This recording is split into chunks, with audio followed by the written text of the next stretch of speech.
good day everyone. I will discuss the job sheet.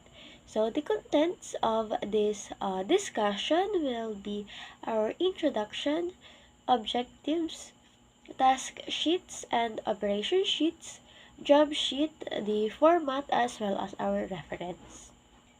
This presentation will discuss the job sheet, differentiate job sheet from task sheet and operation sheet, as well as serves as a review of the job sheet format.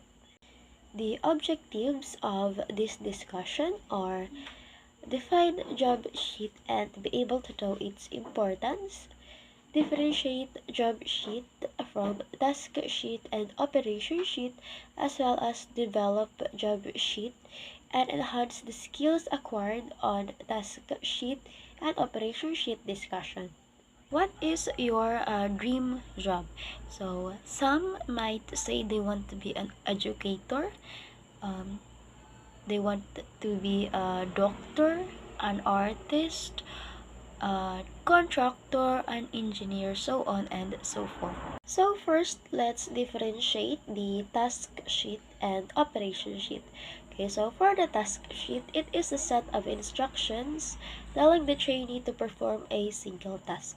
So the task sheet, dito nakapaloob yung single task na kailangan i-perform or kailangan gawin ng trainee.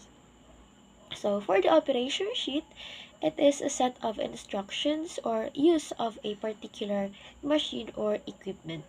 So dito naman sa operation sheet, kung doon sa task is yung gagawin ng trainee, dito naman sa operation is kung paano gamitin ang isang machine or equipment. So now let's proceed. What is job sheet?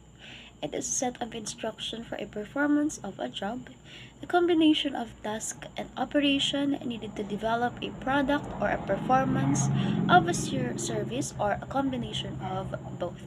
So, kanina I ask kung ano ang dream job nyo. So, some might answer na they want to be an educator, an artist, a doctor, so on and so forth. Okay, so for example, you want to be an educator. So your job is to be an educator. So the task for you is to deliver the lesson doon sa mga students mo. So what is the operation? So the operation, it is yung paggamit mo yung nung mga items or instructional materials. So for example, mag-deliver ka ng lesson.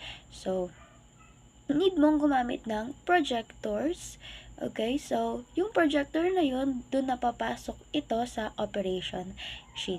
Okay, so next is when integrating previously learned task and operation, no need to rewrite the specific steps. Trainee is expected to learn task and operation first before performing the job sheet. So, kailangan munang matutunan ng mga trainees yung task and operation before they perform the job sheet. Okay, so why? It is for the trainees to be able to do the job properly and effectively and also produce a service or a product with quality. Okay, so job sheet will help trainee enhance, retain, and practice their knowledge, skills, and attitudes. So, since doon sa job sheet is nabibigyan ang mga trainees ng chance para mahasa yung kanilang knowledge and skills na na-acquire throughout the training. So, now let's proceed to the format. So, the format of operation sheet, task sheet, as well as the job sheet are similar. So the discussion of the format is only a review since this has been discussed doon sa task sheet topic.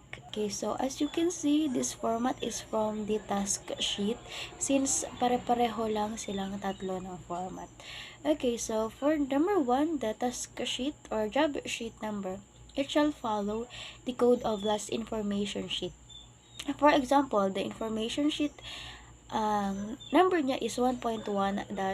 So the job sheet should be also 1.1-2. 2 or job sheet 1.1-2.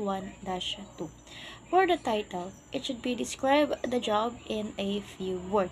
For example, is to television repair or the electric fan repair.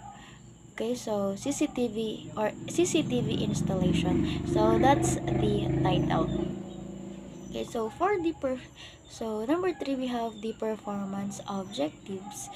It should identify the specific knowledge, skills, and attitude na ma-acquire ng mga trainees or mga students throughout the training delivery. Okay, so it has 3 elements. The condition, those are the external factors affecting the performance of the trainees. For example, yung mga materials na gagamitin nila, the sizes and kung paano kung paano nila ito gagamitin. Okay, so next is the performance, no? This is the behavior of the trainees. Kung paano nila gagawin yung performance. Okay, or yung task or job na ibinigay sa kanila. Next is the criterion. It is the accuracy level. Number 4 is the supplies or materials. Of course, kapag may gagawin ka or may i-accomplish kang task or job, kakailanganin mo ng supplies or materials. Okay, so next, number 5 is the steps or the procedure. So, nakapaloob din dito kung paano mo gagawin yung task or job na iyon. Naka-indicate yung pasunod-sunod. Okay, so next is the assessment methods. It is the methods to evaluate the performance of the trainee. Okay, so kapag mag-perform ka or after the training delivery, kailangan mong ma-assess or mag-undergo ng assessment for you to be able to know if you are competent enough or you know enough regarding the skills or knowledge na kailangan mong ma-acquire. Okay? So, next, we have the performance criteria checklist. So, under the performance criteria checklist, we have the work quality of workmanship. Next is the speed, kung gaano kabilis mong nagawa yung job or task. Third is the proper use of tools or equipment and materials, kung paano mo gamitin yung tools and equipments when doing the task or the job. Okay, so di ba maraming tools and those tools is meron silang kanya-kanyang specific use. So, kailangan mo din yung sundan. Okay, so next is the safety. Di ba alam naman natin yung OHS or the occupational health and safety. So, kailangan din is nagagawa mo yun while performing the job. Ika nga nila, safety first. Okay, so lastly is the criteria or the critical criteria. It is significantly determines the competence. That's all for our discussion about the job sheet. So thank you so much everyone for listening.